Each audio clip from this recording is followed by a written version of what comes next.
नमस्कार दोस्तों, आपका स्वागत है इंस्पायर टू राइज की एक और अमूल्य ज्ञान से भरी वीडियो में।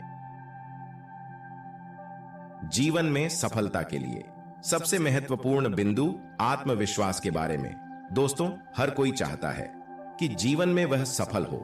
अपने कार्य क्षेत्र में मेहनत और काबिलियत का महत्वपूर्ण स्थान होता है, परंतु यदि हमारे अंदर आत्मविश्वास नहीं है तो हमारे द्वारा की गई मेहनत और हमारे काबिलियत का कोई बहुत ज्यादा महत्व नहीं रह जाता है, क्योंकि हमारे अंदर जो काबिलियत है वह बिना आत्मविश्वास के बाहर नहीं आ सकती। इसलिए व्यक्ति का आत्मविश्वास होना बहुत आवश्यक है। यदि व्यक्ति आत्मविश्वासी होगा तो वह किसी भी क्षेत्र में सफल हो सकता है।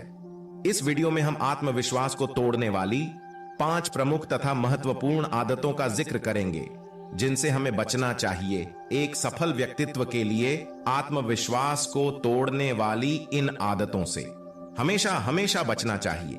पहली आदत, दूसरों के साथ लगातार तुलना न करें। जी हां दोस्तों, ज्यादातर सफलता के उत्साही व्यक्ति स्वयं के दूसरे लोगों के साथ तुलना करते रहते हैं। कई बार उन जैसी परफॉर्मेंस न दिखाने पर वह निराश हो जाते हैं, जिसका उस व्यक्ति के आत्मविश्वास पर गहरा आघात लगता है। इसलिए हमें चाहिए कि हम हर समय दूसरों के साथ अपनी तुलना न करें। ईश्वर ने प्रत्येक व्यक्ति को एक अलग ही व्यक्तित्व में डाला है, क्योंकि कह सकते हैं कि प्रत्येक व्यक्ति अपने आप में अलग होता है। यदि एक कार्य कोई दूसरा व्यक्ति कर सकता है तो यह जरूरी नहीं है कि पहला व्यक्ति भी वही कार्य उसी तरह कर सके। लगातार दूसरों के साथ तुलना करने से आत्मविश्वास कम हो सकता है। इसलिए व्यक्ति को लगातार दूसरों के साथ तुलना करने से बचना चाहिए। दूसरी आदत, असफलता को दिल पर लेना। यदि आप किसी प्रकार से किसी कार्य में प्रथम बार या द्वितीय बार सफल नहीं भी होते हैं तो भी अपनी असफलता को दिल पर नहीं लेना चाहिए, क्योंकि यदि हम असफलता को दिल पर लेते हैं तो हमारे मस्तिष्क में पॉजिटिविटी की जगह नेगेटिविटी ज्यादा आ जाती है। इसी नेगेटिविटी से बचने के लिए व्यक्ति को कभी भी असफल होने पर उसे दिल पर नहीं लेना चाहिए। इसलिए हमें शुरुआती असफलता को ज्यादा दिल पर नहीं लेना चाहिए। तीसरी आदत, खुद को नेगेटिव विचारधारा वाले लोगों से दूर रखना। हमारे आसपास नेगेटिव और पॉजिटिव दोनों प्रकार की विचारधारा वाले लोग रहते हैं। कुछ लोग ऐसे होते हैं जो हमारी असफलता को भी सफलता की ओर बढ़ने के लिए प्रेरित करते हैं, और कुछ ऐसे लोग भी होते हैं जो हमारी असफलता को बार बार भुलाने का प्रयास करते हैं और हमें निराश करते हैं। ऐसे नए नेगेटिव विचारधारा वाले लोगों से अपने आप को हमेशा हमेशा बचाना चाहिए, क्योंकि कहा भी गया है कि जैसा करोगे संग वैसा चढ़ेगा रंग। इसलिए हमें सफल लोगों का संग करना चाहिए, या यूं कहे तो सफल लोगों के जीवन से प्रेरणा लेनी चाहिए, भले ही वह हमारा शत्रु ही क्यों ना हो। चौथी आदत, खुद पर दया करना। जी हां दोस्तों, मनुष्य की सबसे बुरी आदत है खुद पर दया करना।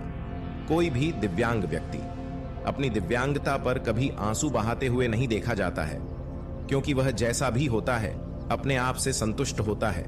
परंतु दूसरे लोग उसकी दिव्यांगता को उसका दुख और कष्ट बनाकर उसके सामने रोना रोते हैं, जिससे वह दिव्यांग व्यक्ति भी उस कष्ट और दर्द को महसूस करने लगता है। ठीक इसी प्रकार से यदि हमारे अंदर हमारी अत्यधिक मेहनत के बाद भी किसी प्रकार की असफलता होती है, और यदि हम उस असफलता के कारण अपने स्वयं पर दया करते हैं, तो इससे बड़ा स्वयं का शत्रु कोई और नहीं हो सकता है। इसलिए कभी भी स्वयं पर दया न करें। ऐसा करने से आपका आत्मविश्वास न केवल बना रहेगा अपितु बढ़ेगा भी।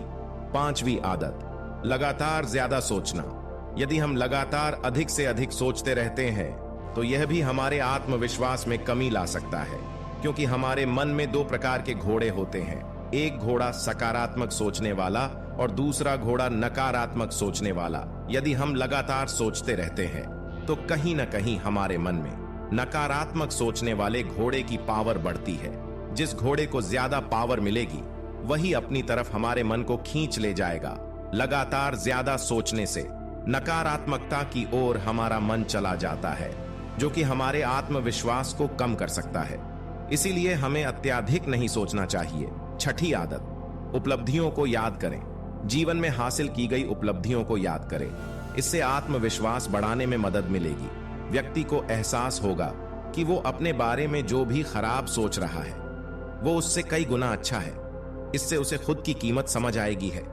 एक डायरी में अपनी उपलब्धियों को लिखने के साथ उससे जुड़ी कोई तस्वीरें हो तो उसे रख सकते हैं। जब भी कॉन्फिडेंस लेवल कम लगे या महसूस हो कि हम कुछ नहीं कर सकते तो तुरंत डायरी देख लें।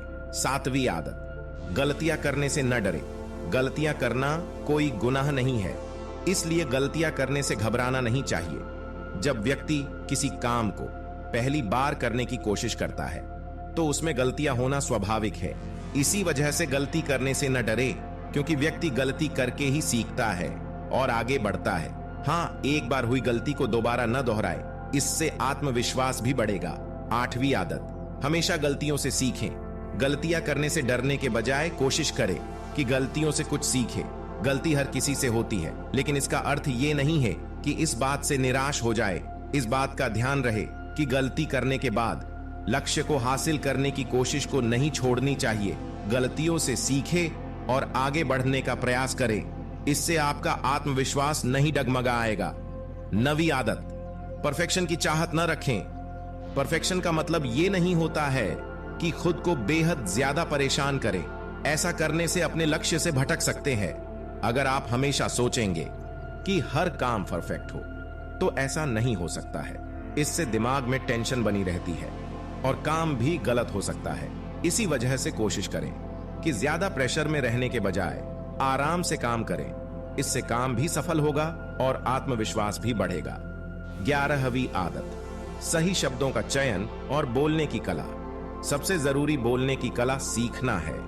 आत्मविश्वास बढ़ाने के लिए यह जरूरी कदम होगा कि जिसे अपनाना चाहिए। अगर आप लोगों के बीच में बोल नहीं पाते हैं तो इसकी शुरुआत अपनों से कर सकते हैं। शुरुआत में घर के सदस्यों व दोस्तों से बातें करें। इसके अलावा छोटे छोटे फंक्शन में अपना योगदान दें। ऐसा करने से आपके अंदर बोलने का कौशल आएगा। बोलने की कला सीखने के साथ ही सही शब्दों का चयन करना भी जरूरी है। इससे आत्मविश्वास बढ़ाने में मदद मिलेगी। दोस्तों, आज हमने आत्मविश्वास को कम करने वाली कुछ आदतों के बारे में चर्चा की। उम्मीद करते हैं कि इस प्रकार की आदतों में सुधार करके हम निश्चित रूप से सफलता की ओर जा सकते हैं। मिलते हैं किसी नए मोटिवेशन वीडियो में। तब तक के लिए धन्यवाद। अगर आप हमसे जुड़ना चाहते हो तो inspire to rise YouTube channel को सब्सक्राइब कर लें ताकि और भी प्रेरणादायी वीडियो आपसे छूटे ना। धन्यवाद।